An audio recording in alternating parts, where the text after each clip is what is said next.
आजकाल संजय राऊतांना वेडाचे झटके येत असतात वेगवेगळ्या प्रकारे आणि त्यांनी मला असं वाटतं की त्यांच्या प्रकृतीची काळजी घेतली पाहिजे. त्यांच्याकडे जर समजा इलाज कुठे होत नसेल तर बाळासाहेब दवाखाना आहे, तिथे जाऊन त्यांनी आपला इलाज करून घेतला पाहिजे. हे जे त्यांचं वक्तव्य आहे हे एकूणच आकस आणि द्वेषबुद्धीने केलेलं ते दिसतं. नरेंद्र मोदी कोल्हापुरात शाहू महाराजांच्या विरोधात प्रचार करण्यासाठी येत आहे.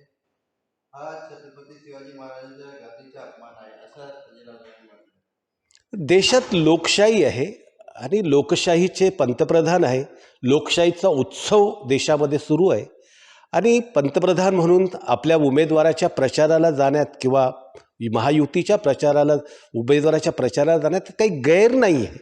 आणि मला असं वाटतं की ज्या लोकांनी वारंवार गादीचा अपमान केलेला आहे आणि स्वतःच्या म्हणजे राज्यसभेच्या संदर्भात जाण्याच्या संदर्भातला जेव्हा विषय आला होता तेव्हा याच संजय राऊत यांनी सांगितलं होतं की आमच्या पक्षात या आणि मग तुम्हाला आम्ही राज्यसभेवर पाठवू. तर त्यांना अशा पद्धतीनं बोलण्याचा काही अधिकार नाही आहे.